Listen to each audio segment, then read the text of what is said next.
No matter your beliefs, whatever your dreams, we all have one thing in common. We call these islands home.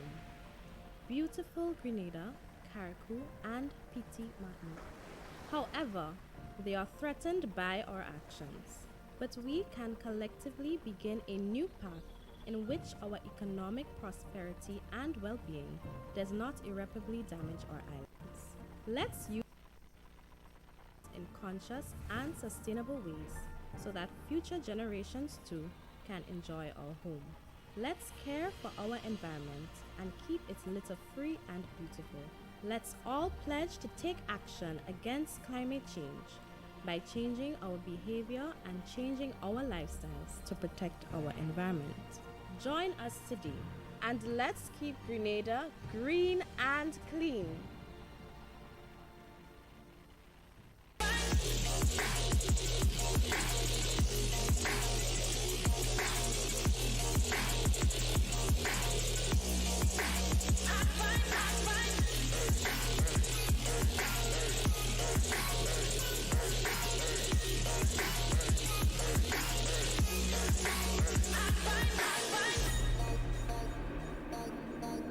Hello everyone, thank you for joining us. My name is Troy and this morning I will be taking you through some workouts to get you started, get your morning started, get you ready for your day. Alright, so the first one we're going to do is jumping jacks, right? But we're going to do the low impact version as I would have demonstrated before, and we're going to do a mix of two. So we're going to do jumping jacks, then we're going to do shoulder press with the jumping jack as well. All right, so the first one I'm going to demonstrate is a low impact version of the jumping jack, right? It's easy on your knees and on your joints. So all you do, you reach down, 1, nice and easy. 2, you squat down and up. 3, 4, 5, 6, 7, 8, 9, 10, 5 more, 5, 4, 3, 2, 1. Good, nice and easy guys. Then we're gonna go straight into the regular standard jumping jack, right?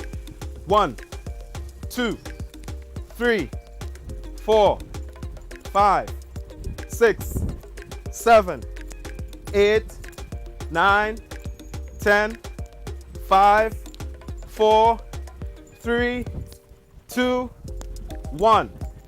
Good job, guys. So we're gonna do this one more time, all right? So we're gonna go into the squat, jumping jack, and then we're gonna go into the regular jumping jack. Hope you're following, guys. Let's get the sweat going, all right? Let's go. 1, 2, 3, 4, 5, 6, 7, 8, 9, 10, 5, 4, 3, 2, 1. Good job, guys. I can feel the burn in my legs and in my arms already. All right, so we're going to go into the standing jumping jacks. 15 reps, right? Ready, guys? Let's go. 1, 2, 3, 4, 5, 6, 7, 8, 9, 10, 5, 4, 3, 2, 1. Good job, guys. If you were following. So remember, you can do the first one. It's a low impact version of the jumping jack. For those of you who have bad knees, you have bad joints. All right? So we're going to do the same thing, but we're going to do it with a shoulder press, right? So you position your hands up like this. You go down into the squat, and then you press up, right? You guys are ready? Let's go. 1, 2, 3, 4, nice and controlled. 5, 6, 7, 8, 9, 10, 5, 4, 3, 2, 1. Excellent job, guys. So we're going to go into the jumping jack, right? It's a variation with a shoulder press, right? Ready, guys? Let's go. 1, 2, 3, 4, 5, 6, 7, 8, 9, 10, 5, 4, 3, 2, 1. Woo! Good job, guys. If you were following, right? So these exercises are going to get your heart pumping, get you sweating, get you ready to start your day.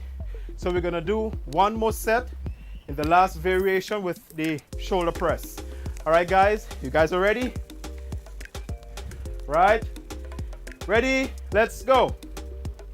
1, 2, 3, 4, 5, 6, 7, 8, 9, 10, 5, 4, 3, 2, one more, 1. Woo!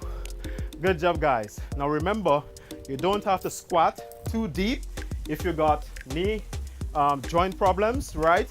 You can squat to where you can reach or where is comfortable for you. So we have one more in this last set, right? And that is the jumping jack with the shoulder press, right? Last one, guys. Ready? Let's go.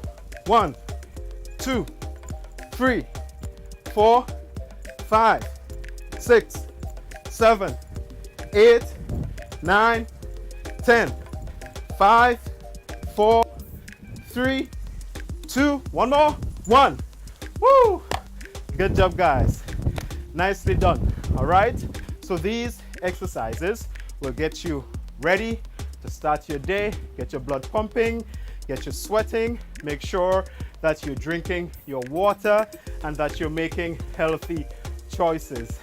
Thanks again for joining us, guys. See you again next time on Rise and Shine.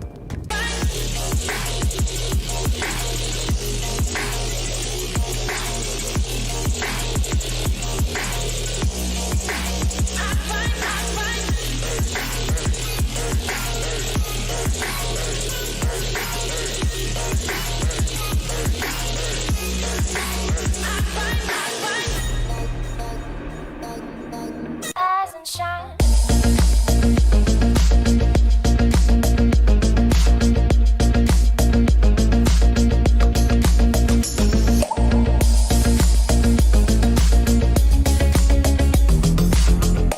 Rise and shine. I am Tonya St. Louis Lawrence with the details. A Telescope St. Andrew family needs the assistance of Grenadians as their living conditions are poor and meeting their daily needs is a major challenge for them. Rachel Bain has more. A husband, a comfortable home, healthy children, and a rewarding career are the aspirations of most women. But for Daria Williamson of Telescope St. Andrew, it's only a dream, as she lives the nightmare of being unemployed and unable to care for her family. To compound her situation, the structure she calls home is dilapidated and offers no protection from pests nor the weather. The floor is broken, the roof is leaking, there is no running water, nor is there electricity. Daria, who is 36 years old, spoke to MTV News. The bat pan there and bucket. That's how if we put water in that, we put it in the next drum and we put the pressure drum inside. I'm going to find it. Yeah, I had to just go place. Yeah. You tell me, you tell us the other day, we must stay in the place. But some others can't stay in the place. Guys, see, others really can't take on Mr. Polar, because when he drinks especially, he just like to get on. Oh, he does drink. And he just course. And Charles and just tell me, well, when you just hear the word, they will grow up with the word, and people will think now in the environment is we what teach them. The children don't go to school? She is tomorrow, but this one cannot go. Because Miss Isaac said, they said she had to wear mask in school and she can't wear mask. Because you see, me mother, his tongue does get heavy. Senator Rolanda McQueen visited the family earlier today. She described the situation as dire and has committed to assisting the family by providing hot meals to them every day. People may send clothes. They do not want clothes. There is enough clothes. What do they need? These people and them need to eat food. They don't know when last they eat. So what we are going to do right now is to make sure we get people to drop food for them, and then we take it one day at a time. It's not a quick fix, because even if we come here, we throw the house down, we do everything, they cannot look after themselves. Ian Thomas, a contractor, also visited the family. He says the house must be demolished and rebuilt. You'd have to demolish the entire structure and start afresh, but as Ms. McQueen was saying, I'm not too certain that would be the best course of action. It might be a remedial action where you could probably house them a little bit better, but after the house is repaired, what? Because life continues beyond the repair of the house. Food is important, the health of the children, the health of the mother, the whole life around the house is important. So the first step would have to feed the children, get them properly nourished, because based on what we've seen, I'm no doctor by profession, but I could see that signs of malnutrition is present in at least one of the children. Senator McQueen says Daria's situation has shown the breakdown in the community where people looked out for each other. And like she cannot take the pressure when she think maybe of her condition. I think what we have to learn from that is that it seems like the community spirit we have has gone. This is not politics. This is way beyond politics. And I wouldn't want for this to become political.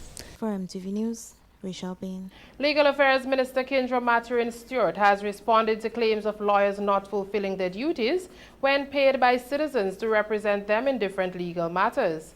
An attorney herself, Minister Stewart says she is disappointed in attorneys involved in such practice. Minister Stewart says with many attorneys held at a high standard by people from different walks of life, she is convinced that this is just a small number of lawyers that are engaged in this misconduct. Our ministry, the Ministry of Legal Affairs, will discuss this concern with the President of the Bar Association to gain a better understanding and insight in relation to these issues. As for me personally, I have not had anyone complain to me and or my ministry about attorneys. There is, however, the General Legal Council, the GLC, which is a body set up in law that is responsible for dealing with complaints of the public against attorneys at law relating to any form of professional misconduct. The GLC is functioning and at presently is adjudicating on matters on a consistent and regular basis. So yes, there is a form of recourse for those aggrieved. So members of the public who are aggrieved can utilize that avenue once there is merit to the complaint. The Legal Affairs Ministry, she says, will continue to work with the Bar Association to ensure attorneys professionally execute their responsibilities. And so I take a moment to remember and to remind and to urge all attorneys to remember what the requirements of our Code of Ethics are as set out in the Legal Profession Act. We intend to work with the Bar Association, and the Bar Association has always and continues to be a great resource for attending to legal issues in Grenada. And so with the election of the new Bar Association, my ministry, we anticipate the continued support of the executive of the Bar Association to ensure that fellow practitioners uphold the honorable nature of the profession. General elections are not far away, and political parties are getting themselves and their candidates in gear. The National Democratic Congress has launched 7 of their candidates, all of whom they say are accepted by the NDC family. Donella Hostin has more.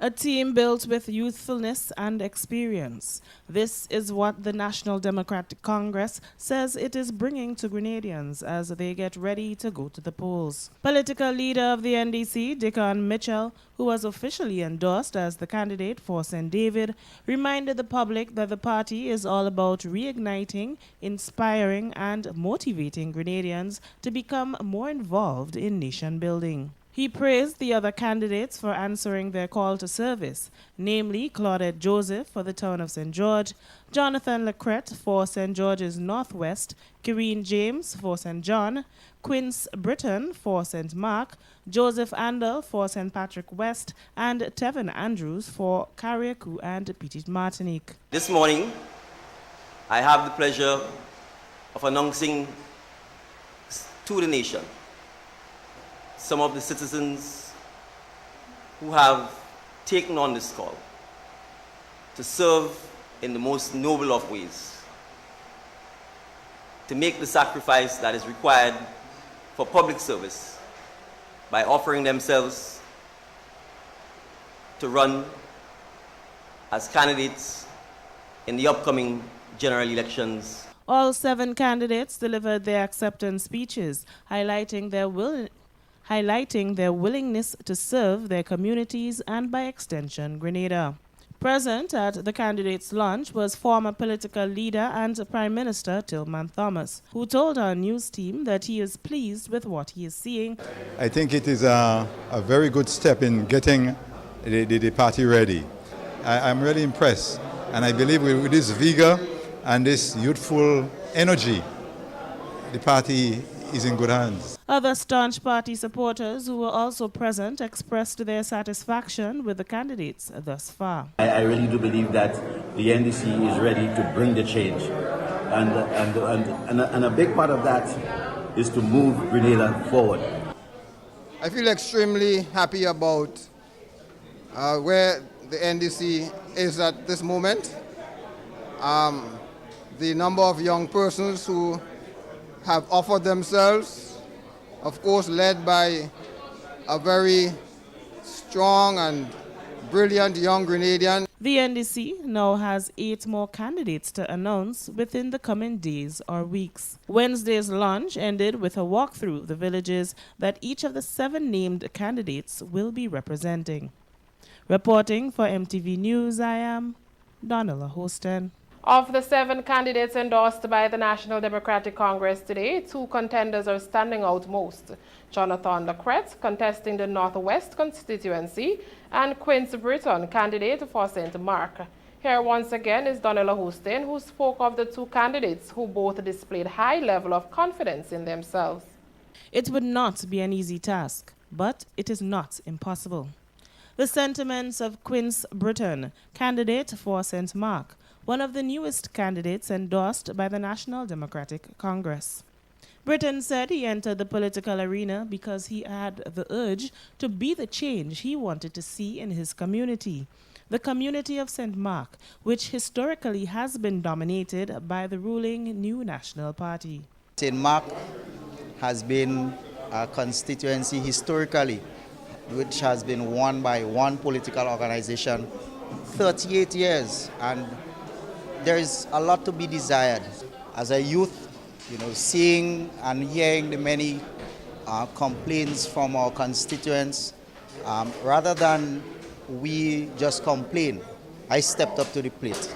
It is a giant step, and I feel encouraged. The response and so on from them, many of them, given what we faced with, they kind of scared, So I took the bold step to step out and, be the change that I want to see in St. Mark. Jonathan Lecrette, a former principal of a popular secondary school, says he is ready, willing, and able to challenge Prime Minister Dr. Keith Mitchell. A man, Lecrette says, he fully respects but believes he has served his time politically. Dr. Mitchell not losing his seat is a theory that has not been tested. Apart from that, as I said prior, I respect his representation in Northwest. And I think that he has really served and that he has paid his dues, but I do believe that this is a time for a new generation to rise up, given that the voter representation in Northwest is a very youthful population and percentage based on my data. And I think that they are going to definitely need the kind of representation, the kind of responsibility, and the kind of youth reform initiatives moving forward that speaks to their demographic. When probed about if he was worried as to how his Christianity background may interfere with his political career, similar to that of others who have gone before him, Lacret said he is not worried about that. Well, Christians getting into politics is an age-old subject. I am an individual, first and foremost, and then a concerned citizen of Grenada with a very strong sense of obligation for country development. So as a result of that, I don't see any reason why I shouldn't throw my hat into the ring. He said he believes that the putting people first policy agenda of the NDC is similar to that of his, hence his involvement with the party. Reporting for MTV News, I am Donella Hoston. One youth leader in St. Andrew wants the same momentum that is displayed during the build-up of elections to continue after the day, as development should be continuous. Ian Thomas is hopeful that whoever forms the next government will not forget St. Andrew in their plans, as there has been no major developments over the years. Rachel Bain has more. Ian Thomas believes that the parish of St. Andrew has been abandoned over the years, and foreigners, he claims, are taking the spotlight and seem to be doing great economically while the nationals are suffering. Now, what we have witnessed over the years, we have a saturation of, foreign trade taking place. Basically, the majority of the businesses that are owned in Grenville are owned by persons outside of our culture, our ethnicity. And what that does, it takes away from our locally earned revenue, and it's being exported more or less. Because, for example, the majority of the stores that are in Grenville, they purchase their material or their clothing from outside of Grenada. So that is loss of revenue for the people of Grenville.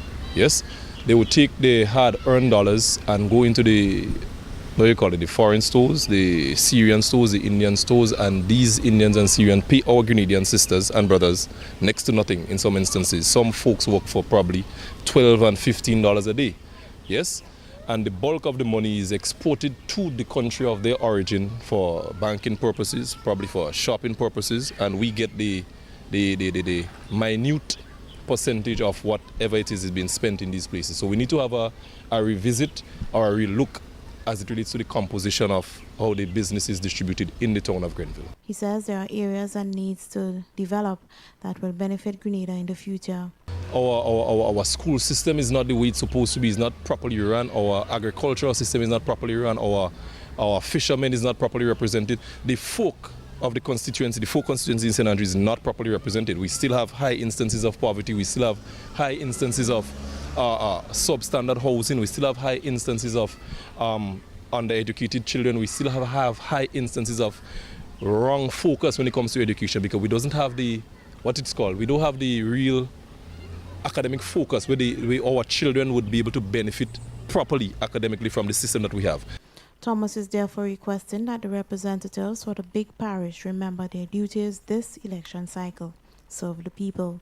First and foremost, the parliamentary representatives of St. Andrew supposed to remember that they are elected to represent the interests of the electorate. And in a large amount is the Grenadian people that really voted for the parliamentary representative. And they should represent the people and the interests of the Grenadian voter. Because what we see, our people are not properly represented in no real sector, in no real area. For MTV News, Rachel Bain. One local scientist demonstrated the use of the flow meter, a device that can be used to determine plant health to farmers, private sector representatives, and other stakeholders in the agriculture sector during the first in a series of consultations to be held this year. We get more from Troy Gill. Local scientists attached to Salem Informed Partnership Allied Health Laboratory of Science and Technology, Dwayne Mitchell, facilitated the first in a series of consultations with stakeholders in the agricultural sector on the use of a scientific sensor, also referred to as a flow meter, that can be used to determine plant health. The consultation was held at the Beauséjour Community Center near the playing field on Tuesday, with officials from Salem Science and stakeholders in agriculture in attendance. Mitchell says the session focused primarily on how the technology can be applied. Today we are focusing primarily on the agriculture sector, on plant health. Plant health in the holistic sense as to what affects the soil from a soil perspective, from a plant perspective, and from an environmental perspective. So we are zeroing now on the technology that we can use in all three areas to promote a more sustainable market product. The technology is available, Mitchell said.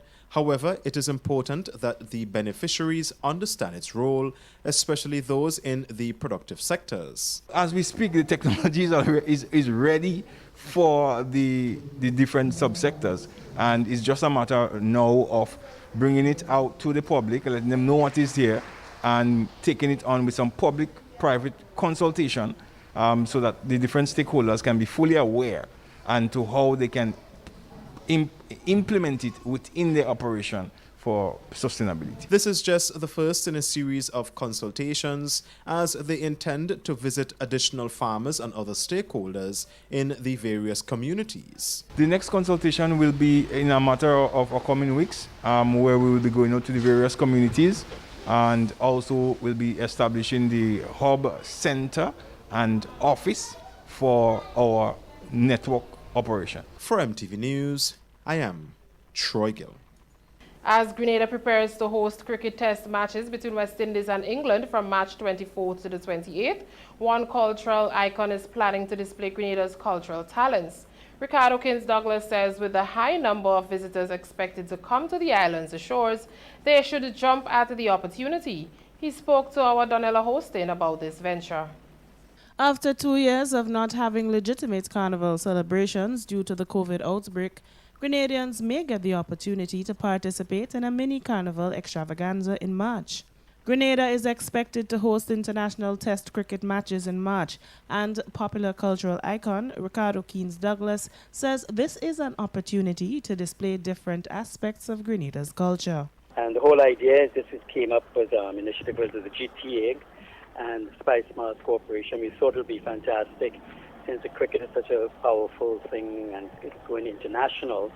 It would be nice to have a little entertainment of our local culture to showcase to the world. The 4-day or 5-day matches, we will try and have on the lunch break, have a little performance of showcasing like the short knee, the Veko, the jab, ballet dancers, some Moko Jambis. We'll even have a steel band on a truck. And hopefully the Shakespeare Mass from Carriacou and the string band. During a telephone interview, Kins-Douglas noted that this would be an exciting event and a possible template for Carnival 2022. And if that happens, all protocols would have to be in place. Due to the restrictions in place for the cricket matches, which include entry for only vaccinated individuals, Kins-Douglas made the clarion call for all those interested in being part of the mini carnival to also be vaccinated. Have to be in place. The thing I'm asking right now is that everybody must be vaccinated to get into the stadium, and you must be vaccinated to participate in the mini carnival. So I'm asking people, anybody out there who would like to be part of this, if you're a ballet dancer, you're a short knee, you want to be, it's exciting because it's, we haven't had a little carnival jump up in a long time. So if you want to be part of this, you can phone Spice Mars. And the number for Spice Mars is 440-0621. So far, he says preparations are going good. It's going nicely, but right now I'm just calling on participants who want to be part of this. It doesn't matter. You have to be 18 and over, of course. So just come in and phone Spice Mars Corporation and enjoy yourself. It's going to be a fun event. Reporting for MTV News, I am Donella Hostin. The National Disaster Management Agency is now in a better position to respond to the needs of the community with the construction of 2 generator houses to enable better functioning of the district operating centers. We get more in this special report. The project funded by SEDIMA under the Country Direct Fund was aimed at building the capacity at the community level. National Disaster Coordinator is Mr. Benedict Peters. In the event of a hurricane, which is the most popular hazard that we prepare for, we need to make sure that there is what we call backup power. All right? So it's just building the robustness at the community level. Mr. Peters provided some details on the buildings and additional work currently being undertaken on the project. With that project, we have 2 generator houses that are completed. And right now we are doing the electrical infrastructure so that when we put the generators in, then all we have to do is to plug on. So the electrical infrastructure is presently being worked on so that whenever the generators are installed, then we will have power, backup power. So if Grand Lake goes down for any period of time, we will actually have power at our communities in Black Bay and River Sally, which are, the Black Bay will be serving the St. John's area and the River Sally will be serving the St. Patrick's area. So it's just part of the process of building the robustness at the community level in relation to disaster management. In addition to building community resilience, Mr. Peters spoke to the other advantages the structure will provide. There are 2 advantages here, though. The generators will be protected from the elements of the weather, and there's the natural weathering of the equipment, one, but also from the impact that could be generated from high winds during a hurricane or a storm, and also from vandalism, because the one that is there now, or what is on site, is not, it's a single phase, so we need 3 phases. So you cannot really run the establishment at present, but they were vandalized also. So that will secure both from weathering and vandalism. Austin Crosby of the Public Relations Unit of the National Disaster Management Agency. Rise and shine.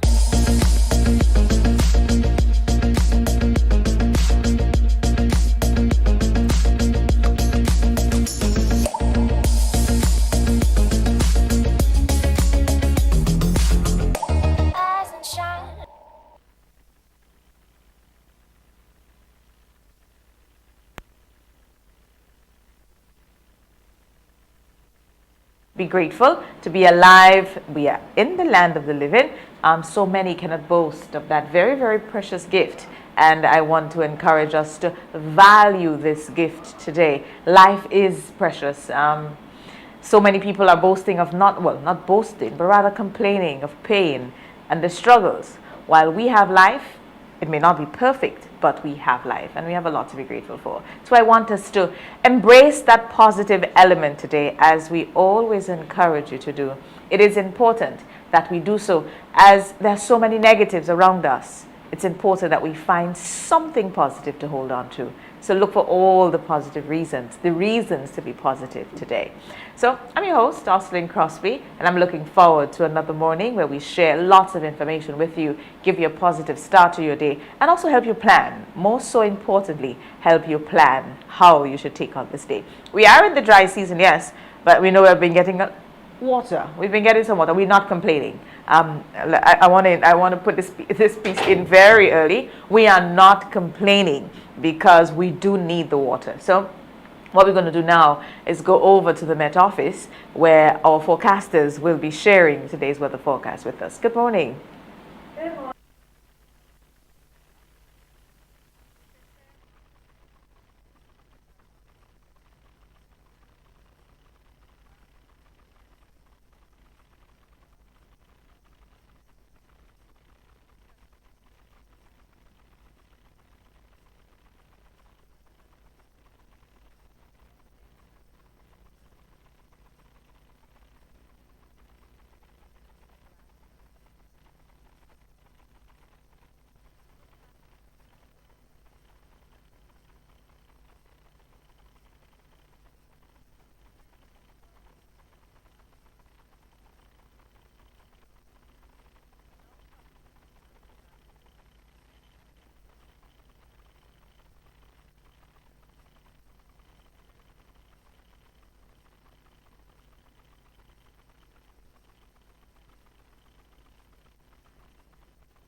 Thank you so much, Tricia. And that's the forecast for today. As we always encourage you, use that as an opportunity to plan. We are getting a little water. We are not complaining, but it's important that we are prepared because we know what can happen. You leave home expecting it to be hot, and then the rain comes down, and we know it can spoil everything. So always be prepared. Keep an umbrella or so in your vehicle, in your bag, so you are prepared no matter what comes. So normally we're going to break tradition this morning. We would take a break right after the weather forecast before we get into our first guest. But it is a bit of a packed morning for us today. So what we will do is move on straight into our first interview. And our first guest is already on. Media officer at the GFA, a very, very familiar face. One of my colleagues. Good morning, Ria. This morning we have an opportunity to speak to Ria Murray. It's been quite a while, Ria. But thank you so much, and Happy New Year to you. Even though we're in February, the year is still young. So Happy New Year to you, Ria, and welcome to Rise and Shine. It's a pleasure to be here with you this morning, and Happy New Year and all of that in one. Yes, Ria. As I always say, it is always easier speaking to a colleague. It is very easier to do. Familiar one, and it's easy for us to quiz ourselves, which always makes life a lot less strenuous for us when we have to do it. But this morning we're talking football, as you hear in that capacity. And I want us to speak about the senior women's team. They were out there, are still out there in the Dominican Republic, played their first game, I think it was yesterday. Give us an update on that game, but more so after that game, we know that they have a big game here in Grenada on the weekend, and we need to speak about that too. So first, let's deal with the update. All right, indeed. So the update from their first CONCACAF Women's Qualifiers match is that the team lost 9-0. So that was the final score. And basically it's a disappointing start, but I would like to say, what I saw out there in the game. I saw passion. I saw that they didn't give up. They were moving the ball around well, but, it was a lot of defense, and it just seems that the team needs to work on their attack and gain more confidence in attacking and scoring goals. And I would also like to say it's all about development. So many people may look at the score and just the score, but I'm looking at development because, as we say, a lump of coal has to go through a lot of pressure before becoming a diamond. So that is how I would like to think of the team, that, they're in a development stage. Once we continue with them, work with them, keep training them, not train and stop, but we keep training them, I think they will get there eventually. But good effort. The girls were disappointed, but, seeing some of them on social media, speaking to them on WhatsApp, they are focused. They're putting that behind them, focusing on the upcoming match, which is against Jamaica, or the Reggae Girls, this Sunday at the Kirani James Athletic Stadium from 5 p.m. So that would be their second match, and that's what their focus is on now, to, do better. They've got their feet wet, and now they're focusing on Jamaica here at home on Sunday at 5 p.m. Ria, I must say that you are quite hopeful, and to me that's the way to go, because as I say every morning, there are just so many things that we can think of that's negative whenever things don't go the way we expect it to. But we always have to look for that silver lining in the midst of the heavy cloud out there. To them, we continue to support because they are our ambassadors. They have represented us well. It is not just about winning the game. And I always try to ensure that the public, we understand that. Whenever a group of people leave the country to represent us, be it in sports, culture, does not matter what. The fact that they go out there and represent us, they sell the island. And that we have to be grateful for. The effort, we commend them. And as you said, it is a developmental phase. They are a young team. They will grow, and I know the GFA do have a plan to continue the growth of that group of girls, as we heard from the coach on Tuesday. What I wonder is, as you already went into the game coming up on Sunday against the Reggae Girls, it's going to be a big one. Jamaica, everything in athletics, everything in sports, we know they're huge. So people would want to know, can we go to the stadium? I think that's the big question now, because government is relaxing some of the regulations. Will we be able to go to the stadium on Saturday? And if we do, what are some of the requirements? All right. So the Ministry of Health has given us a limited number of fans that can be at the stadium. So once you have your tickets, which is now on sale at the GFA headquarters, once you get your tickets and you're fully vaccinated against COVID-19, you will be able to attend the game. Again, it's a limited number that the Ministry of Health gave us, so we're working with that. We're grateful that we can have fans and fans can see our girls play at home. So once you have your tickets, you're fully vaccinated, you'll be able to attend. Great. Fantastic news, because we know that the home support is going to be very good for them, good motivator, and we love our football. It's been quite a while we have had an opportunity to go there and be a part, be a true spectator of the games that we love. Ria, you said tickets are on sale now. Where can we purchase tickets? All right, so you can purchase tickets for just $20 at the GFA headquarters at Queen's Park. So we're open today from 8, so people can come, patrons can come and purchase their tickets. It's limited, so I suggest you get your tickets as soon as you can. I am sure people will be going out there to pick up their tickets so that we have an opportunity to support our girls on Sunday. And you said that game starts at 5 o'clock, yeah? Yes, 5 o'clock sharp.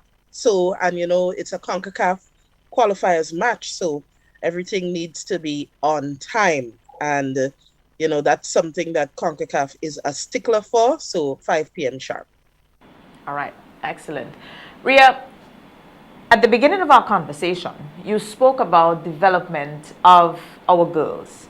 You also used the analogy of a diamond and coal, the process to getting to a diamond. And we know that it happens under immense pressure. It does not happen easily. Diamonds don't come out of an easy walk. So our girls now are at the stage of a coal. Yeah, we have identified a group of talent, and we are now trying to nurture them to take them to where we want it to be, where in the next couple of years we can boast of being in the position of a Jamaica and the others. With growth, we know that they will get there. Speak to us more about women's football development here in Grenada. It is somewhat new because we have always known football to be that of a boys' game. When we were growing up, we look at, yes, boys playing. We were always had the minority of who we consider to be our tomboys, to be playing football. But now that has since changed. We have the beautiful, really ladylike people playing football. And in Grenada, I know that the GFA is putting a lot of focus and emphasis on the growth of our women's football platform.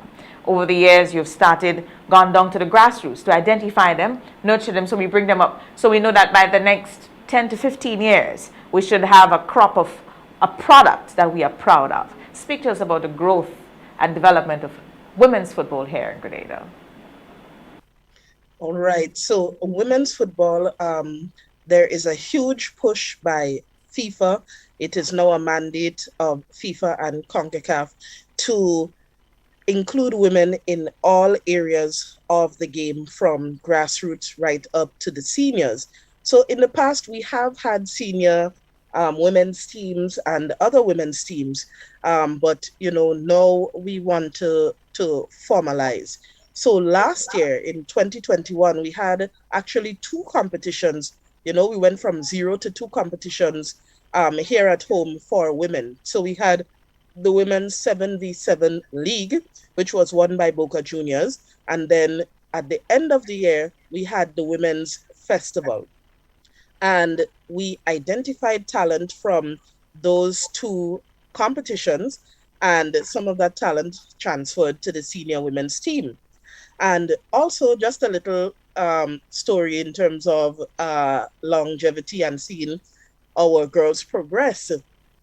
a few years ago when Grenada held the CONCACAF Women's Under-17 tournament, we have girls who played in that tournament moving on now to the senior team. Just to mention two, we have Malia Ramdani. She's now in college in the US, and she's now part of the senior women's team. She played for the U17 team, and also Melania Fullerton, who is also in the US. She joined the team from the US, and she played in the U17 tournament at the tender age of 10. And, she's now on the senior team. So what we want to do is carry them through the stages from grassroots right up to seniors. But what we need to do is just continue the training, not just a few weeks before or a few months before, but continue to see where we are, continue the training, and of course, provide many more opportunities for women and girls to play the game. And, practice makes perfect. Once they have more opportunities to do so, then they will get better, and also scholarship opportunities. Yes, well said, Ria, and you're right about that. So the GFA's program will be backed by that of providing opportunities for them to move further. And we see that that has happened in the past. We do have recipients of this, some of them coming back to give back. I remember Miss John was also one of the people, yes, Connie? I think she's also part of that, of the team now again. Connie, I remember being one of the senior players, women's players. She also would have helped in that of the goalkeeping coach for the women's team, and also had a scholarship to go off. So we see that there are opportunities, and at least I like that growth trajectory that the GFA is on, because it encourages so much more for women. Yes, indeed. So, and we're very happy to have Connie. She's represented Grenada on senior women's teams before, and she is back again. So many expressed that they were happy to see her on the team. Just before we conclude this morning, Ria, just give us a recap of where we can find the tickets. Tickets are on sale now. The game on Sunday, and we cannot go without expectations, because yes, coming off of a disappointing result from yesterday's game, I don't think that would daunt us, because we know that we are supporting, win or lose. We are supporting, because we know that's the only way our women, our girls will grow. So just a recap: Sunday's game, what time it starts, and when the doors will open, because we know that it must start at 5 on time, because it's a CONCACAF qualifier. Where to find tickets and expectations for Sunday. All right. So on Sunday, it's going to be Spice versus Reggae. And the match, the CONCACAF Women's Qualifiers match, begins at 5 p.m. So gates would open at 4. It was a disappointing first result, but as you said, win or lose, we are there to support. So we want everyone to come out and see our girls play on Sunday. And tickets are $20. It can be purchased now at the GFA headquarters at Queen's Park, or you can purchase on the day. But because the Ministry of Health has given us a limited number of patrons, please get your tickets as early as possible. And of course, you have to be vaccinated against COVID-19 to enter. So football is back, and we look forward to seeing everyone coming out to support in some way, some fashion, our Spice Girls. Thank you so much, Ria. And encouraging, despite the disappointing end, we are encouraged. We are encouraged by just the enthusiasm, because on Sunday they'll be coming out in front of a home crowd, giving us their best, and we're looking forward to that. Ria, thank you so much again for joining me this morning, kicking it off this morning and on the discussion. We are looking forward. It is hopeful. We continue to be encouraged by just our women going out there and continuing to give us their best. So to you and the team at the GFA, we wish you the best, and we do extend some level of success to our girls on Sunday. That match is going to be a big one. We look forward to the outcome. Thank you.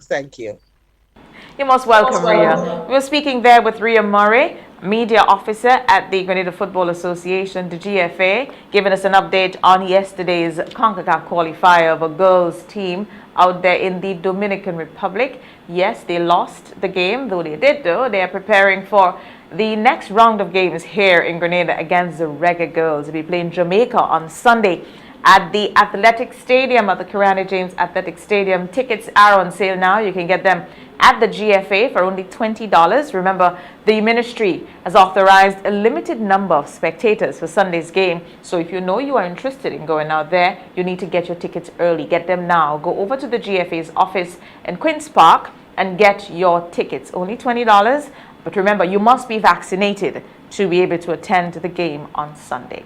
So we have been encouraging you, please go there, get vaccinated. We recognize that that seems to be the requirement to do so many fun things now. Let us try to heed the call and go on out there and get vaccinated. But in the event that you are already vaccinated, you will be able, and you want to go to the game on Sunday, you will be able to do so. So go get your ticket, and the gates will open at 4 o'clock on Sunday. Remember, match time, game time will be exactly on 5 o'clock. It is a CONCACAF qualifier, and time is important, so it would not be late. So if you know that you will not be there on time, it means that the game will be starting without you. So it's important that we do that. So our girls will be back and preparing for that second leg of CONCACAF qualifier on Sunday at our very own Kirani James Athletic Stadium. So we're going to take a quick break. When we come back, we get to speak to the Russian ambassador and also one of our very own local talent who was out there representing us in Russia recently on the experience and what does this mean for Grenada. We support you at every stage of your life.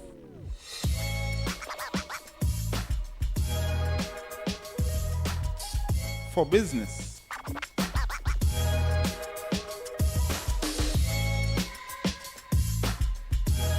for your education,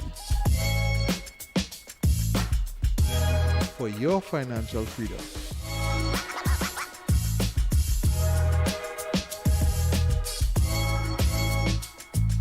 for that new ride. Upgrade your life with the Communal. Contact us today.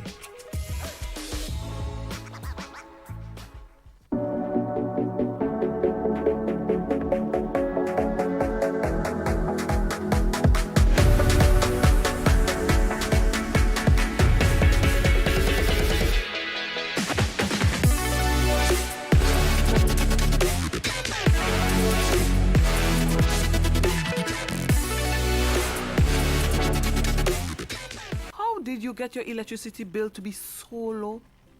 For one, we size our transformers just for what we need, and we unplug transformers, chargers, and other devices when they're not in use. We also replaced our light bulbs with LED. I even replaced the seal on my refrigerator door to keep the cold air in. How do you know if it is working? We pay attention to the usage history table. Over time, our average usage has decreased. Renelec, energizing our Grenada. She was my life, caring for me, loving me from a baby.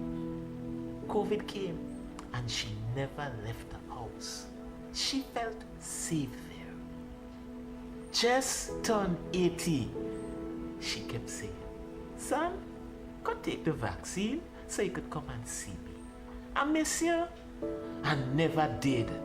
Because I'm young and I'm strong, and people on Facebook say the vaccine don't really protect you. I went to see her because I thought I was fine. I had no symptoms. She was so happy to see me. I had COVID and I did not even know. Being vaccinated would have helped. I just know it. I just know it. I'm so sorry, Granny. I'm so sorry. This message is brought to you by the Grenada COVID Crisis Group and the Grenadians United in Virginia. Rise and shine.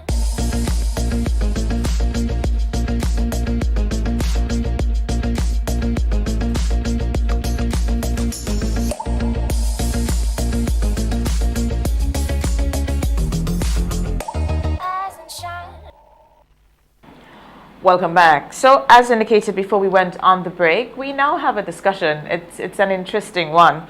We recently had two of our cultural ambassadors, our local talent, local artists, a musician, and artists are there representing as well. They had an opportunity to go to Dubai, where she represented us, but both of them represented, and they're also part of the family, part of the MTV family. So it's a very proud moment for us.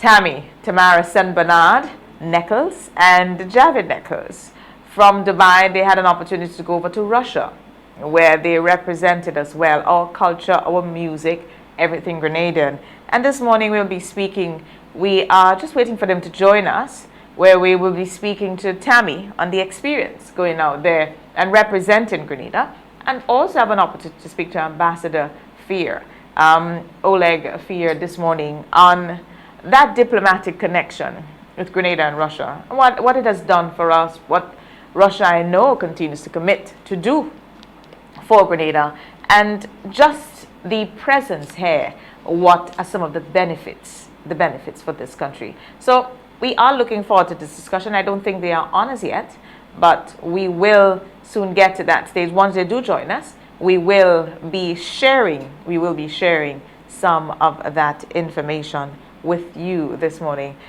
They are a bit delayed, so we do hope that Tammy and Ambassador, if you are listening, that we are inviting you now to join us so that we can get into that conversation this morning. We still have a team out there in Dubai as the expo continue.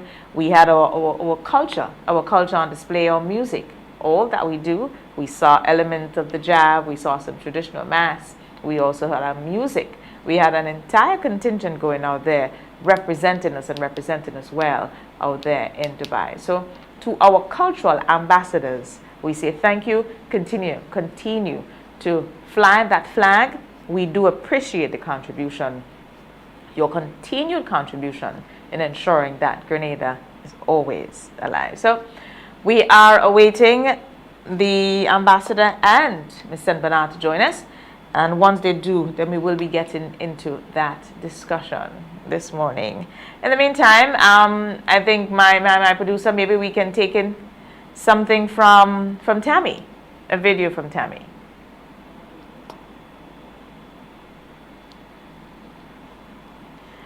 So as he works on that, what we can do is just continue sharing. We see that some of the regulations are being relaxed. They are being relaxed, and it's important that that though we are relaxing, that we don't become complacent. It's important that we remain responsible, as we do have a part to play in ensuring that we get past this pandemic and its effects. I believe we're ready now for us.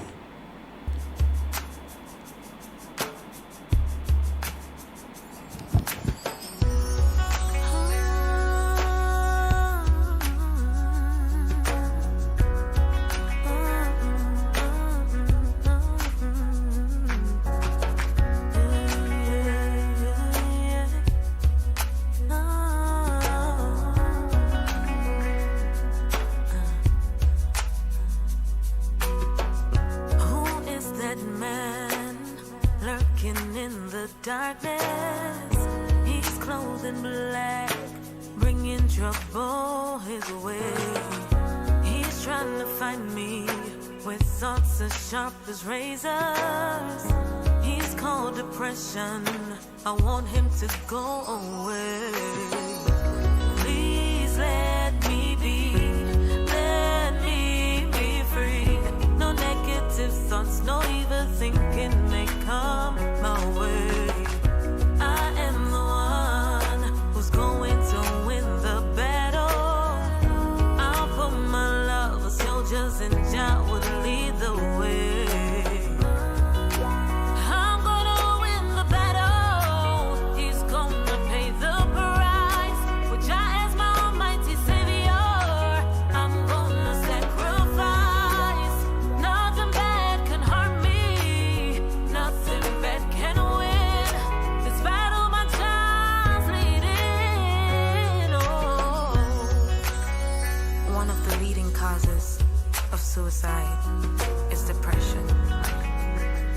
suffering silence. Speak out.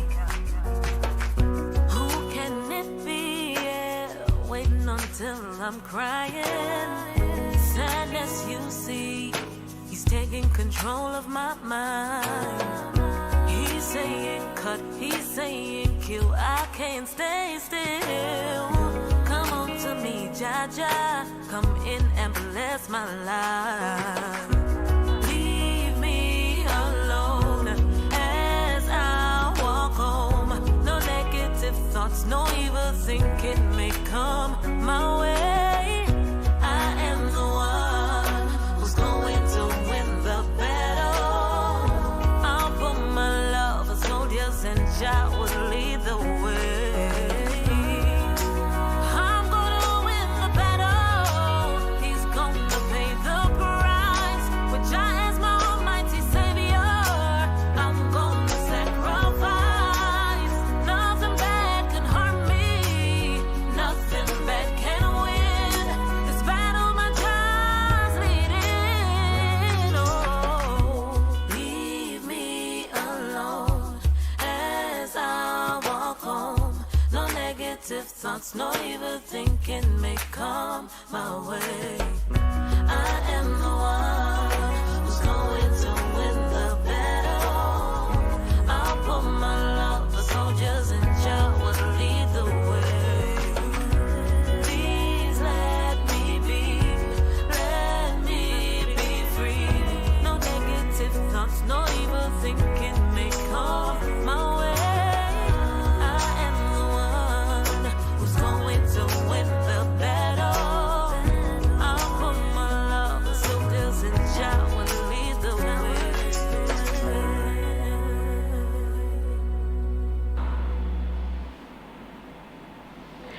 Thank you so much. That is always a song that I welcome in the morning, as it encourages one to always look for the light in the midst of something that may be or time that may be very difficult. Please, we know that the current situation, the current pandemic encourages that negative disposition. Depression can take over, but it is important that we look for the light, look to the light, look for all the positive reasons to skip around. No negative thoughts, no evil thinking. Please, send it away. Attract what you want in your life.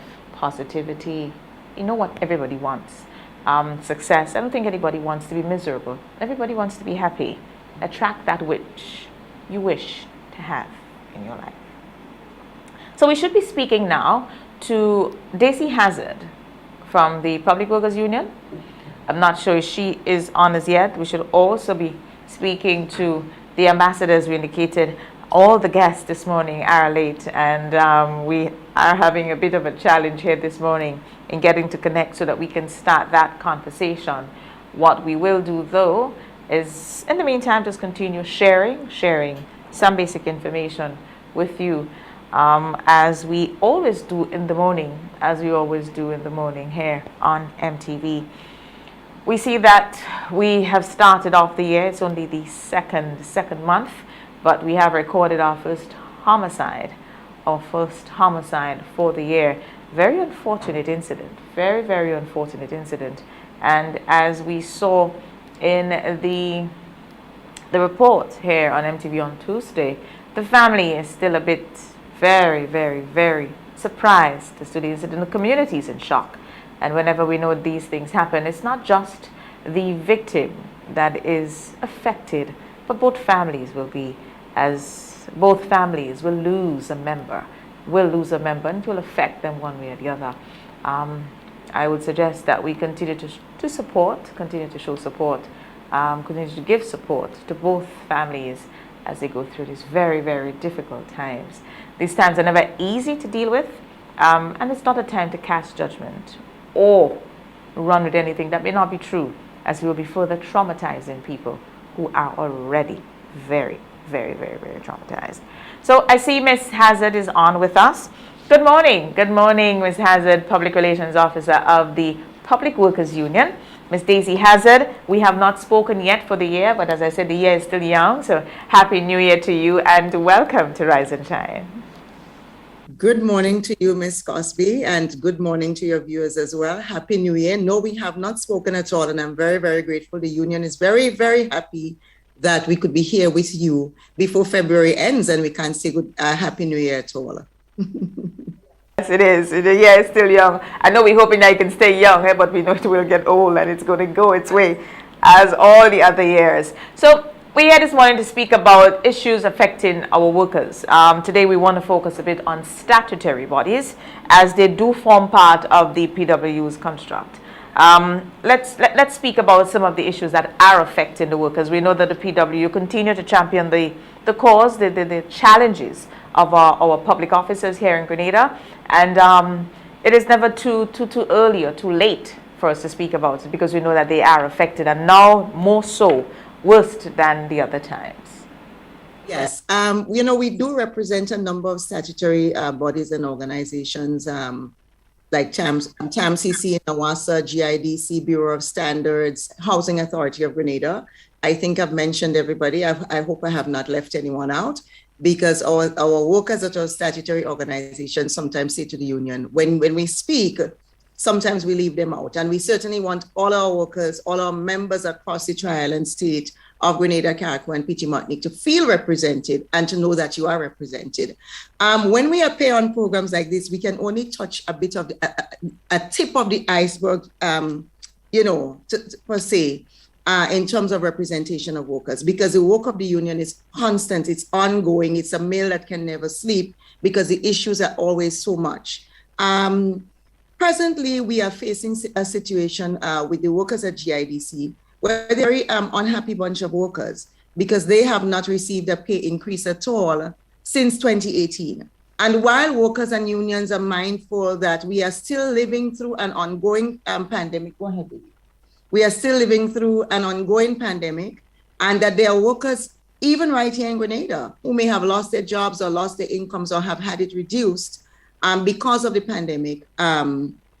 We are mindful of that, and we are grateful that all of our workers, none of the workers that we represent, have lost their jobs or lost incomes. But we do have bunches of workers, including the workers at the GIDC, who are operating on 2018 salaries, and we are in 2022.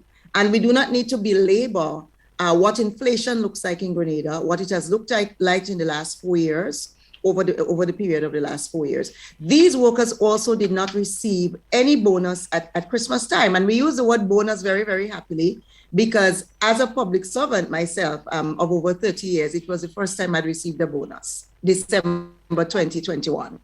I think in my very early days in the service, at that point, increases used to be paid late. And by virtue of that, you received a retroactive pay, which looked very nice. And we were very happy to receive something in December of 2021. It was a landmark year. We wish every year could be like that. But these workers who have not received any increases also did not receive any type of bonus. Contrary to what the Minister Bowen would have said in Parliament as the Minister of Finance, they did not receive anything at all. We are looking at a small group of workers at the GIDC, but a very pivotal and crucial group of workers within Grenada's economic setting, because they are workers who looks after project, who looks after training of young people, who does grant funding. Literally, they sort of are the gateway through which a lot of funding and a lot of money can come into the country to fund projects, to fund initiatives, to generate further income generating activities, if you understand what I'm saying. So a group of workers like that should be taken care of, because they are the hub, they are the nucleus of what will drive our economy, not just in the public sector, but among persons who are self-employed, among persons who are looking to be self-employed. And so you certainly cannot have a bunch of workers like that with their hand to the fire, because they work under very, very, very strict conditions. The output that they have to give out, it's amazing. It's a group of workers that is held very, very accountable to any kind of appraisal system and accountability system. And yet you have these group of workers on the converse end of it, not being able to secure benefits, not being able to secure a pay increase. And so we are saying to the authorities and to the public that the GIDC situation is a situation that the union is keeping a keen eye on right now. And these workers are ready. They are ready to stand up for their rights. They are ready to stand up in their own defense. And we really do not want to have any situation where we have to be out there again on the streets or standing out there with placards. But this is sort of a point where we are. We were supposed to have a meeting today, Thursday. That meeting has been pushed back to Tuesday. We are asking the workers to have some patience. Remember that you can only stand united with your union. In that divided, we cannot stand. We can stand together. So if we are asking you to have some patience. That meeting is going to come up on Tuesday, and we are really hoping from the PW end that we will get some traction, and that the insulting offers of the 0% for 19, 20, 21, and now 22 will not be offered, because it's not an offer. We cannot accept it. Our workers cannot accept it. In terms of other statutory organizations that I've mentioned, we had meetings this week and last week before the Labor Commissioner, because there are some individual issues that we are dealing with in some organizations. We are happy to say that we are seeing some traction on that. Our workers at the Bureau, we are confident that their situation there in terms of being able to receive some type of a pay increase and a bonus that is being worked out. And so in the main, we are sort of satisfied. We have our negotiations with NOASA that's coming up. And we are looking forward to all of that as we represent our workers across the statutory organizations. Encouraging news to start off the year, I must say. I trust that we would continue that way into the year, because I know last year has been quite a struggle. Every time we speak, it is the daunting issues, and if we're not moving, but traction is always good. Traction is always good. It means that we're getting closer to the end rather than being stuck in the middle. So I do hope that that encouraging atmosphere continue. Contract work, and I know there was a meeting with the Prime Minister. Do you want to update us also on that? When you speak about a sort of a environment, and as union, we are very sensitive to the times. We are aware that we do not always work and operate in fortuitous conditions or environment. And we kind of get the feeling that this is a right time to really push for any kind of a benefits for our workers. And once an opportunity will present itself, whatever the mitigating factors may be that may create that sort of a convivial atmosphere, as union, we are going to take advantage of it, because we are not political. We are not political at all. We are a union organization, and our primary focus and emphasis is benefits for our workers. And it's very, very hard to bring about benefits for individual workers, far less for a group of workers. And yes, we had a meeting with Prime Minister Dr. Keith Mitchell and the DPA, Department of Public Administration, on Tuesday. It was a very long meeting. We had Prime Minister for quite a long time. And all parties agreed that the issue of contract work, and the union uses the term contract work loosely as a term that we can just say and that the public can say. But that contract work, as it's being practiced at the moment, leaves itself open, leaves workers open to a lot of disenfranchisement, to a lot of discrimination within the service in the way that it is practiced. As a union, we are aware and we understand that the labor code gives the administration the authority to hire workers on contract for service, on contract of service. But where we are seeing Grenadian young people being continuously employed year after year, and you have a contract that says that you're a contractor for service, you're providing a service, it means you're an independent contractor. It means that government needs a particular thing done in a particular time frame, and they have hired you because you have a skill set that no one else in the service has to perform that task. But you cannot say that a doctor or a nurse or an engineer or a lawyer or one of our technocrats at any of our ministries who are providing service day after day, year after year, it is wrong to refer to them as a contract worker or to refer to them as an independent contractor or self-employed. Many of our workers may apply for job letters and they come back with a job letter that says they're self-employed or an independent contractor. And that is widespread throughout the service. We also have a lot of workers who do not have contracts at all, do not have any kind of instrument of appointment, yet they're working with the government and people of Grenada. That is illegal. And so the DPA understands and recognizes that there is a widespread sort of a problem within the service, even if government were to hire persons within a contractual framework, it is not being done properly. And so we were able to, we had a very convivial meeting, we had a very cordial meeting, but we are aware as a union that even if we have these commitments, and Prime Minister was very firm in his commitments, on the table, it was a discussion. There was no signing of any documents. And so we are mindful, workers, that we have to press on with this issue and that you have to stand with us as we press on it. There are things that we are going to be asking of workers. So I just want to itemize some of the things that we were able to have a commitment on at the table. One, that workers who have to renew contracts should be able to take away their contracts and peruse it, take it to their union, take it to their spouse, take it to their lawyer, and have sight of their contract before signing. Because it is a practice within the service that persons are being asked, forced, bullied into signing contracts, and some of the contracts are not favorable to them. Even workers who have been there for a long time, many years. We had an instance of a lady, 58 years old, working without any kind of an instrument for over 20 years, and then a young administrator forces that person to sign a contract, and that is wrong. And so we want to let all our workers know, do not allow any administrator, any supervisor, any manager to force you into signing any contract that you do not have sight of. And we have also been assured by the DPA and the Prime Minister that where a worker is signing a new contract as of January 2022, so let's say your contract came to an end in 21, and you are now signing this year, you should see an increase in your salary, and you should be able to have sight of your contract. Now, should the union be speaking about these things as a benefit or something that we secured at a meeting with the Prime Minister and DPA? No, because in the main, according to the law, these are the things that are supposed to be happening, but it has not been happening. So workers who are signing contracts, look to your contract and see if there's an increase in your salary commensurate to the grade and scale based on the task and functions that you are providing for the state.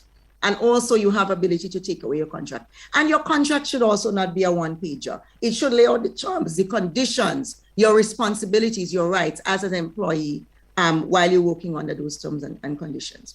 We've seen a situation, and it has been a chronic situation, but it has come home to roost to the government where, again, these non-established, non-permanent workers or non-regularized workers may apply for a job letter, as I said, described before, and gets a letter that no financial institution worth their salt would recognize or would take and say, yes, you've been working with government for X number of years. We are satisfied that you have a permanent, secure job with a salary, regardless of how small it may be. And so we can lend you, we can do business with you. So we have agreed, and the DPA will be issuing a template across the system, system-wide, that would guide how those job letters are prepared. Because we are mindful as a union as well, that again, when you have a situation that leaves itself so wide open to interpretation, person to person to person, human nature, one worker in one department may receive a decent letter, and another worker in another department may just receive a letter according to what is technically proper. Even if a supervisor may know, this cannot suffice for the worker. And so the DPA has agreed we are going to issue a template. We are going to familiarize all senior management with it.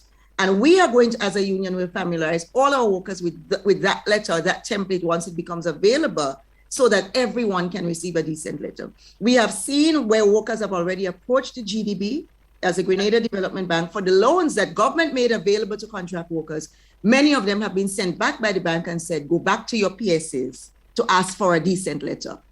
And so that's one of the things we've required. And we expect that we should have that within next week.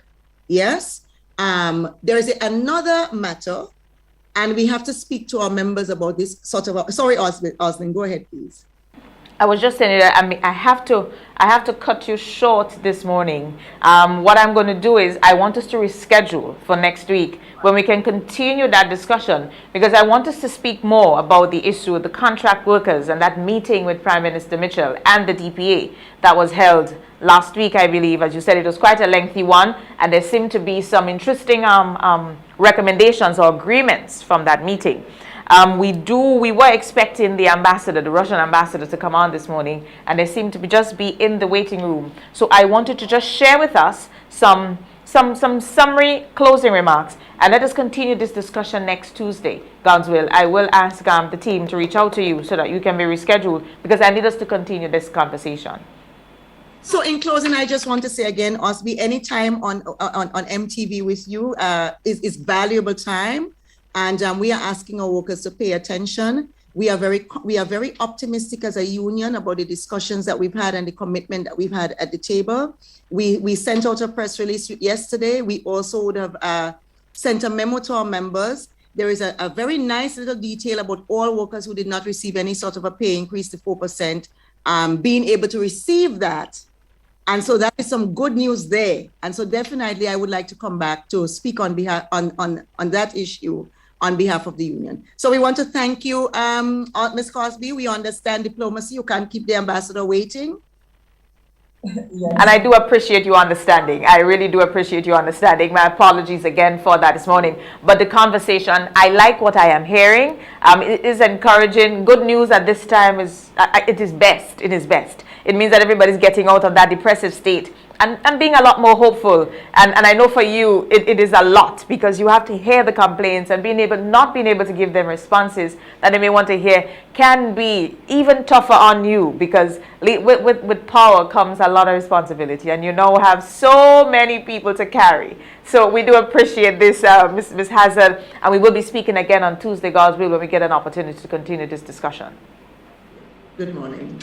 Good morning. Thank you again. Have yourself a good day. So as indicated with Ms. Hazard, we do have Ambassador and Tamara Sembanard on with us. We were waiting on them. It's now 8:25, but we will be accommodating the discussion. Tamara was out there in Russia, in Dubai, and also in Russia representing. Both she and her partner, musician Javid Nichols, out there. I believe we have Tammy on with us already. And we should also have Ambassador Oleg Fera with us also. Good morning, Tammy, and how are you? Good morning. I'm fine. I'm still trying to get back in this whole traffic thing, you know. I recognize. Well, it's good to have you back. It's good to have you back. I know you are our feature for the morning. Ambassador will be your support team this morning on with you, speaking about the diplomatic relations, of course, with Grenada and Russia. But Tammy, let's start off with the experience.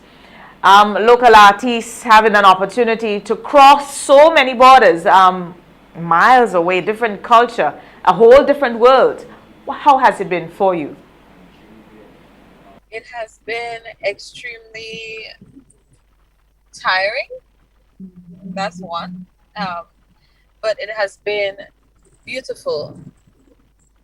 I mean, I love traveling, and I mean, traveling with your other half is even more beautiful.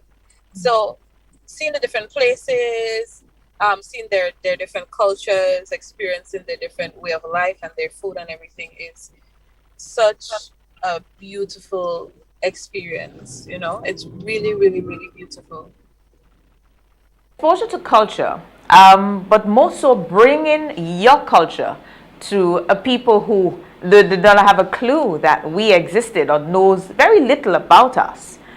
What was that experience like? It was new. I mean, here in Grenada, we know who's Tammy Sembanard, but you went to Dubai, you went to Russia, a whole different culture. It was an exchange for you, a very special exchange. So I want you to summarize that part for us, how you were received. Were you surprised by it? Do you want to do this again? That kind of thing. Of course. If I get called to do it again, I would do it in a heartbeat. The thing with Dubai is that both Dubai and Russia has different they speak different languages, of course, and so they have language barriers. But the thing with Russia is, because it's my second time, there were different words that I know. Thank you, hello, good morning, like basic words I knew. With Dubai, it was a little bit different, but we had Grenadian representatives over there handling that side of it for us. In terms of the whole experience, I would say that Dubai was magnificent. I know Grenada is small. Not many people know where Grenada is. The minute time they saw us, they said, "Oh, Africa." And we were like, "No, Grenada." So don't really know who we are, but we've left such a big impact because, you know, I have a very big voice and we went with a lot of big personalities and big talents. And so you have all these super talents combined. We created a mega show in Dubai. They were super blown away. And I think they would never forget who Grenada is. In terms of Russia, everybody knows my personality. Open, you know, very likable. And so when I went to Russia, being as it was my second time, I was aware of the things that I should do, you know, how to go about planning the sessions. And having Javid there with me was even better because I had the guitar being my accompaniment in terms of music. And then I had somebody there being a driving force. Now, quickly to add, Ambassador Oleg is an amazing person and he has someone working with him called Kelson. These two individuals have made my stay in Russia the best thing. I've never experienced a travel session like that. It has been top notch. I was well taken care of. I was welcome.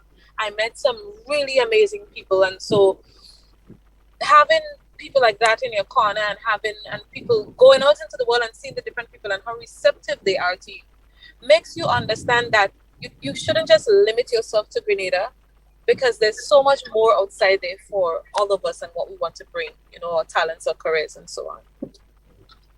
And I'm happy that you spoke to this, Tammy. We are not limited. We are not limited to this little land of ours. But again, attitude is what takes us to the highest of altitudes. And that is critical for us to highlight this morning. As you said, we know your personality.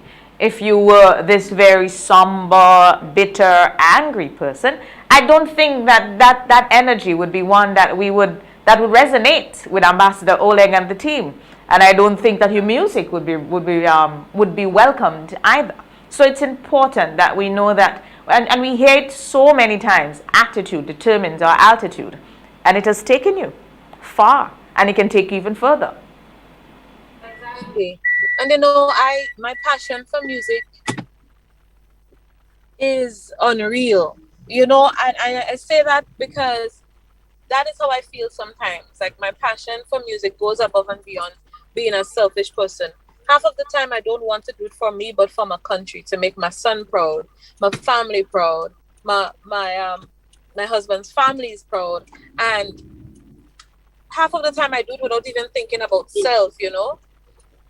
It's more so to represent my country. And I mean, I feel great just to know that I can do something, not only for myself, of course, but for my country. That's the best feeling that I get. Tammy, a very proud ambassador, and we are proud of you. We say thank you for representing us and representing us well, because you're not just doing Grenada. Let us not forget, you're also a part of the MTV family. You came in through through your union, outside of you being a part of this. And I think it's excellent when our local talent can go there and represent us well. Well, I know you spoke about him earlier. Now I believe he's on with us, and I think it's time for us to invite Ambassador Oleg. You just heaped a lot of praise on him, and it's deserving. Good morning, Ambassador, and thank you so much for joining us. We do appreciate you being here with us this morning. Good morning. How are you? Good, thank you. And yourself, sir? I'm all right. Enjoying a nice day in Moscow. It's actually getting warm now. We're getting ready for spring. Okay. So, well, I guess you're getting ready to have similar conditions to what we enjoy here in Grenada. That's good. That's great. Ambassador, we want to say thank you first for accommodating the opportunity for our local artists to come out to Russia and show who Grenada is, what we are about. Tammy a while ago was speaking about you and the support that you have given both herself and Javid while they were out there in Russia. And from us here in Grenada, we say thank you. I want to go on record to say thank you as a people and as a country for you affording us that opportunity to share Grenada to Russia. Oh, thank you for acknowledging it. Russia is a very big market, and I hope more artists and more entrepreneurs are going to utilize our platform, the platform that we build in Moscow, to come and explore opportunities within this market. Russia has a lot to offer to Grenada for trade opportunities, for cultural exchange, for tourism. There's plenty of opportunities to go around, and our job here at the mission is to promote these opportunities, as well as scholarships. Russia is welcoming students from Grenada and all of the Caribbean to come and study here, study various professions. Some of the students from Grenada have taken these opportunities and have studied here. Some graduated and went back to Grenada. Some stayed.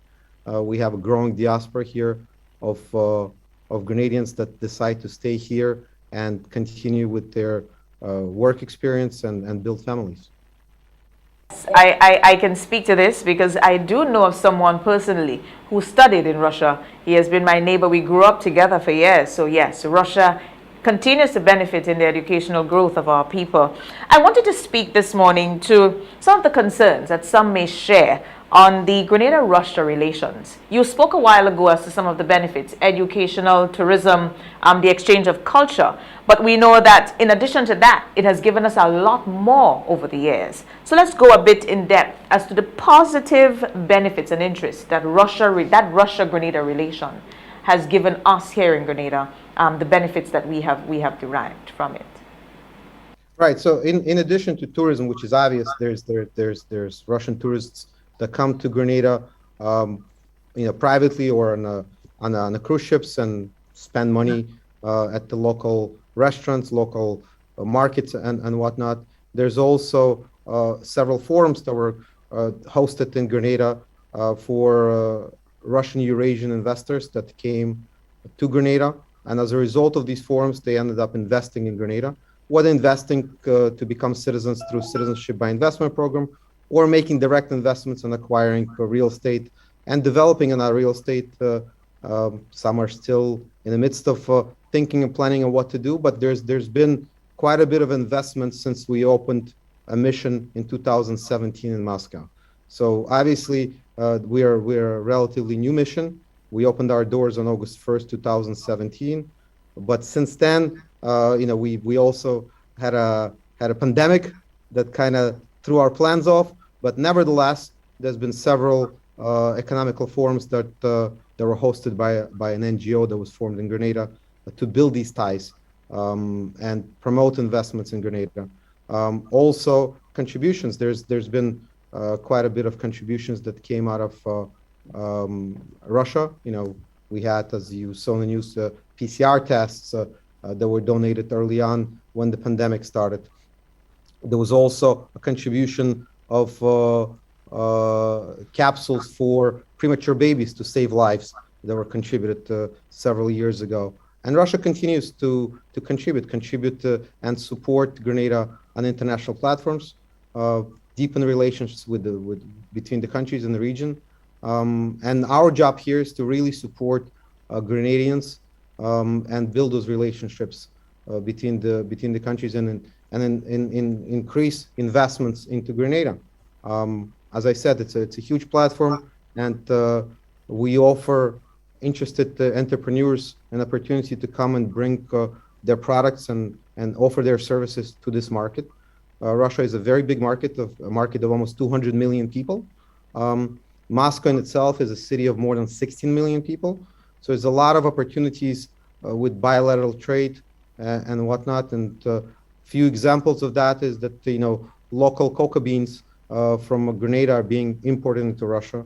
There's local manufacturers in Russia that are making chocolate out of cocoa beans from Grenada.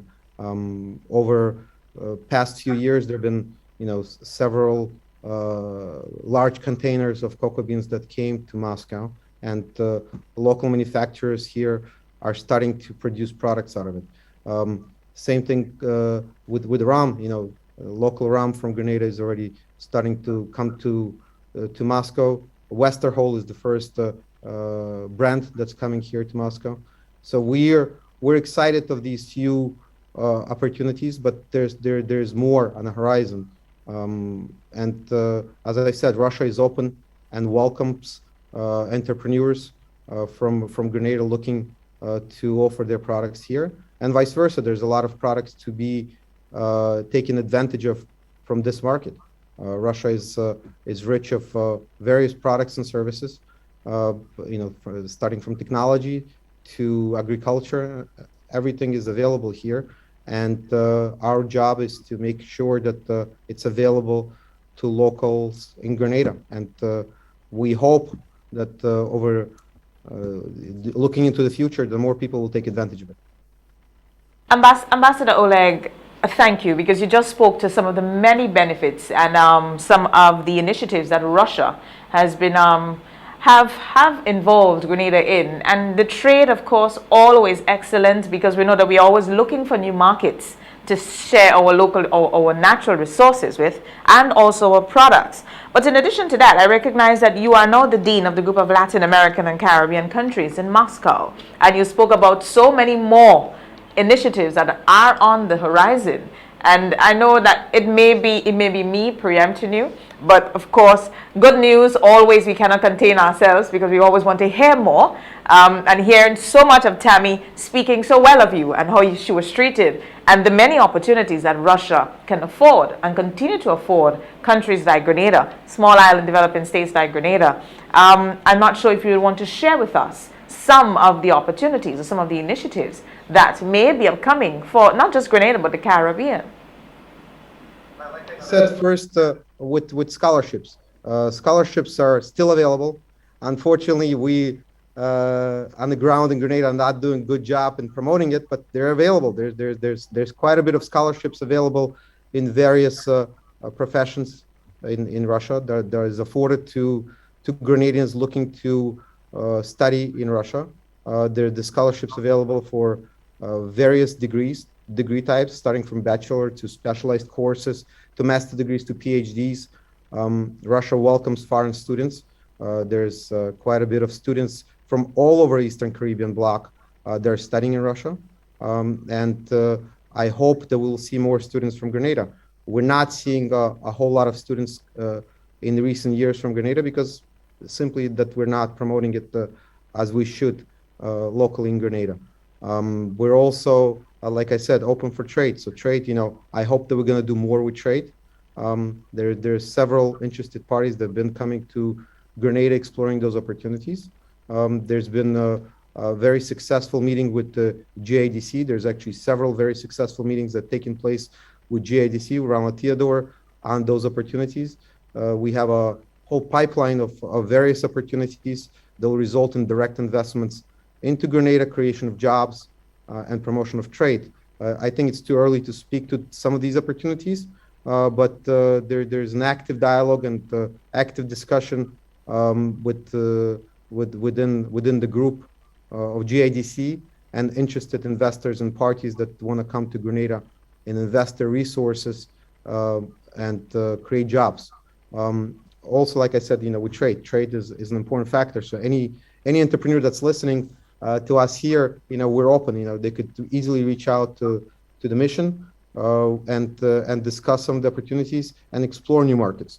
Our job is to provide those markets to local entrepreneurs, and vice versa. If local entrepreneurs are looking for certain products or services, I'm sure we'll be able to get those products and services and connect them to the distributors here locally. They're able to provide these products. Today, with the world the way it's built, logistics are easy to achieve. The trade moves quickly, whether through air or through sea.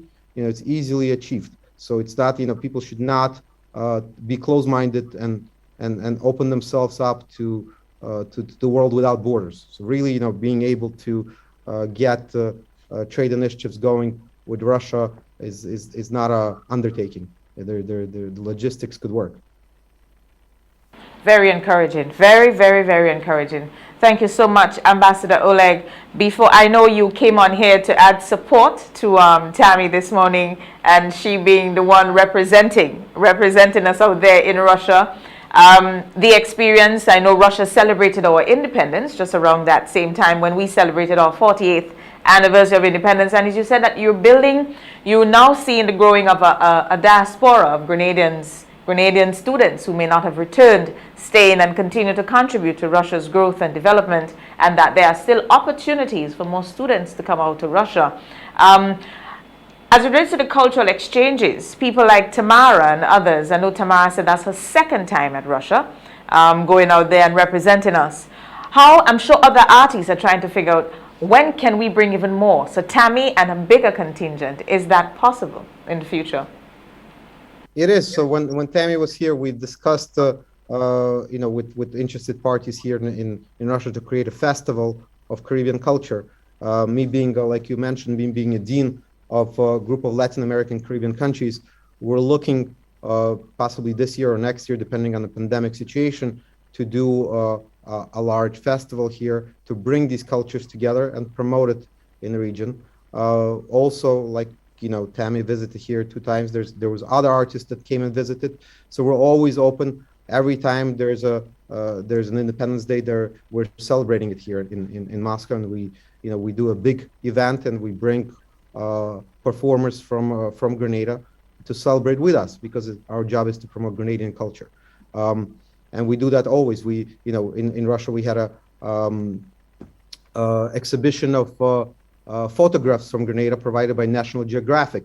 It was a large event. There was over 100 photographs that National Geographic displayed in the center of Russia in 2019, right before the pandemic.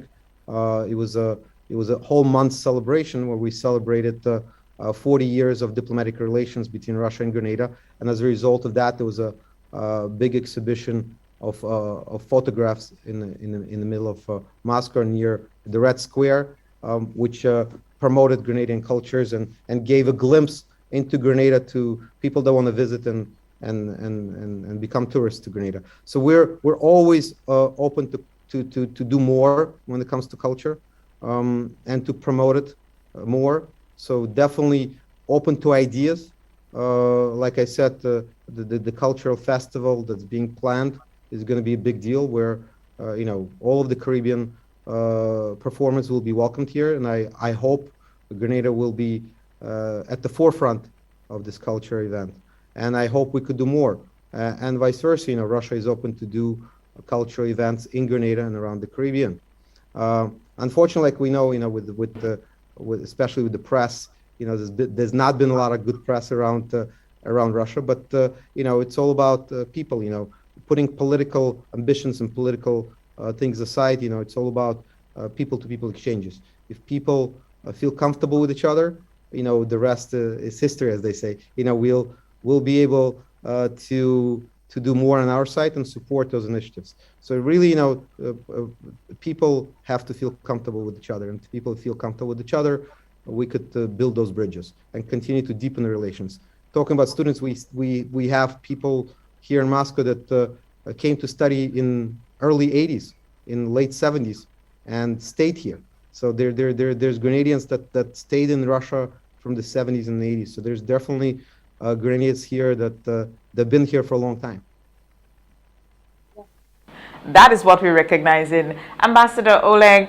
We are grateful. Thank you so much for sharing with us, and also the commitment to continuing to deepen that relations, let that rich connection, diplomatic relations, continue to bear fruits. And we here in Grenada, we are eternally grateful for that your contribution, your country's contribution, continued contribution, selling us, because we know that the benefits from such exposure we cannot measure, as it would continue to give us what we're looking for as we continue to grow as a small island state. We're looking forward to that festival of Caribbean culture sometime next year, and I know our local artists will be looking forward. They're just waiting to hear when it would be, so that they would have an opportunity to share their talent on the world stage. We are very, very appreciative. Before you run off, though, any parting words from you on this continued celebration of our independence? We know it's still February. While the day has passed, we continue to celebrate it. But more so, we celebrate our diplomatic relations with countries such as your country that continue to give us so much in ways that we cannot pay for, but we are grateful for. Well, I want to correct you. I'm not Russian, so Russia is not my country. I'm not. So, I represent Grenada, not Russia. So, a lot of people do have that confusion. I am not Russian. I was not born in Russia. I have no ties to this country. I came here for first time to represent Grenada. I have no family in this country, and I don't have any roots that come from this country. So, being an ambassador to Russia or to any country by Vienna Convention, you cannot have a citizenship or be born to that country. So I'm not Russian. I don't have any roots in this country. So I represent Grenada, and Embassy of Grenada is the only CARICOM diplomatic mission in Moscow. So I want to recognize that there's no other CARICOM nation that has a diplomatic mission, an embassy in Russia. Grenada is the only one. We should be proud of that. And our job here, as I said, to promote Grenadian culture. We welcome performers to come here. We are open to assist performers, students, or anybody that's interested in this market to explore the relations. In closing remarks, I want to wish everybody health in these tough times that we're experiencing. Health is the most important thing. And, I wish everybody, lots of success in everything they do. And our job here is to support everybody that's interested in this particular market, and we'll do our job. Ambassador Oleg. I'm saying thank you again. Thank you again. Well, you represented us well. We are very, very happy to call you one of our own representing us out there in Russia. And yes, we are proud to be the only Caribbean country that have an embassy, a representative out there in Russia. So it means that you're carrying the entire Caribbean on your hand, even though you're representing Grenada. But we are appreciative of it. We do, and we look forward to that continued growth of that relations with Russia. In addition to that, I know you spoke a lot about the opportunities, and I know people will be wondering how can they access? How will they be able to access? Is there a website? The embassy in Grenada. How can they access the many opportunities that the Russia market can afford? Entrepreneurs. It's very simple. It's grenadaembassy.ru. Anybody could go to the website. The contact information is on it. They could reach out to us via email, via phone number. We'll respond immediately. We're all over social media. We have social media presence, but you'll be able to get to the social media sites and all of our links through the website, which is grenadaembassy.ru. grenadaembassy.ru. Thank you so much again, Ambassador Oleg. We do appreciate and continue to represent us well out there. You're flying the flag very, very well for us out there as ambassador out there in Moscow for us here in Grenada. Try to keep warm. I know it is getting better. Very soon you'll get to the point where we are, but we continue to wish you the same health and success, and of course a lot of safety, because we're still living within the pandemic. Thank you. Thank you, dear. Welcome. We were speaking there with Ambassador Oleg, the Grenada representative. He's the ambassador out there in Russia, in Moscow. We are the only Caribbean country with an embassy out there. So he's carrying the region. We also spoke to Tammy. Tammy, I know you're still on with us. I think I understand fully now why you heaped so much praise on him, representing us well out there in Russia, protecting our interest, taking care of our people also. As we run off, Tammy, any parting words, the experience, encouraging your fellow local artists to try to get onto experiences like this, but more so important is that it is not just what you do. You will have to always ensure that what you do, you're selling yourself well, that you can get out there. What you do, you get an opportunity to sell yourself. And I know, Tammy, I'm sure you'll concur on this one as relates to attitude and the altitude, just your general disposition and how far it can take you. I need us to understand, as a people, we have to take opportunities like this when they are afforded to us. The ambassador is a very genuine person, and he has a lot of genuine people behind him willing to help and assist us, not only in the cultural aspects, but as he says, in investment opportunities and entrepreneurship. There's so many things that are afforded to us. One of the things we have to remember, though, is to give credit where credit is due and to be grateful. They don't ask for anything much in return. All they ask for you is to be grateful and to say thanks. And so this whole experience has been amazing, to say the least. I think there are so many opportunities, as I mentioned a while ago, for us here in Grenada, especially in the cultural aspects. I want us to take it seriously, because there are so many people willing to invest in our talent, and we have to show how hungry we are, how much we need it, and we have to remain grateful. So I'm super happy and super grateful to have been in the presence of such influential people who shared a lot of knowledge with both my husband and I. We've gained more knowledge than anything else, and we're super grateful for that. Um, I feel super proud to have represented my country for the third time, in Kazakhstan, in Moscow, in Dubai, and then back to Moscow again. And it has been an honor just to, share how big of a personality and how big of a culture we are with the world. Tammy, it was a pleasure speaking with you this morning. I know the last time we tried that, we did not get an opportunity to do it properly, but now it came through. And it's good to have you guys back. All in one piece, safe and sound, and we are grateful for your representation. We will be speaking again soon. We will definitely be speaking again soon, Tammy. And you have a good one. Have a good day and continue to stay positive. Thank you. You're most welcome. Tammy. So there we had it. That's what we conclude for this morning. We went way past our time, but it was worth it. It was all worth it. 8:54 in the morning. We had a packed program this morning. We spoke to Rhea Murray, the update on our senior girls, our senior women's competing in the CONCACAF qualifiers out there in the Dominican Republic, though they lost yesterday's encounter. They will be back home to play in that next game on Sunday. They play in Jamaica. They meet the Reggae Girls on Sunday at the Athletic Stadium. Remember, a limited number of people allowed to be spectators and view the match at the stadium. You can get your tickets at the GFA for only $20, but you would only be able to attend if you are vaccinated. So it's a vaccinated only event. So if you are and you're interested to go into the game, remember the game started at 5 o'clock on time, so go get your tickets now at the GFA in Queen's Park. We also spoke to Daisy Hazard, Public Relations Officer of the PWU, about some of the issues with contract workers or workers at the statutory institutions. She updated us on meetings, and so the outcome, what the atmosphere is like. Also, she started speaking to us about a meeting held with Prime Minister Mitchell and the DPA on contract workers and some of the agreements, some of the areas agreed to by Prime Minister Mitchell and the DPA as to how we move forward. While there were no signed documents, agreements, from all indications, seemed to be a lot more favorable. The atmosphere seemed to be a lot more favorable than before. So Ms. Hazard will be back here with us next Tuesday to continue that conversation and update us on what's happening with that. And then we spoke to Ambassador Oleg out there in Moscow.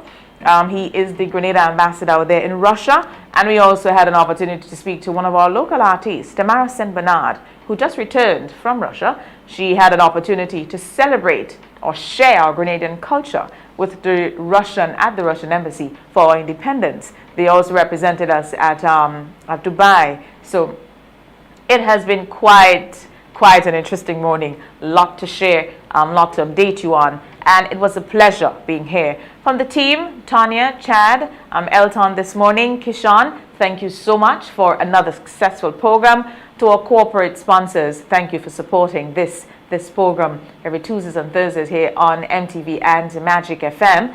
And of course, you, our viewers, listeners, we thank you for always being here with us. Always being a part of this experience. I'm grateful. I'm your host, Jocelyn Crosby, wishing you a pleasant day. Remember, be positive. You would have every reason to be negative.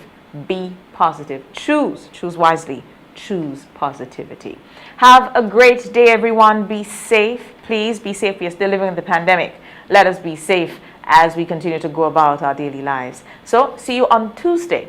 Next week, Tuesday, God's will, all things remaining the same. All things remaining the same, we'll be back here with you to continue what we do here with you. Start off your day on the right footing. Have a good day, everyone. Be safe. See you next week. Shine.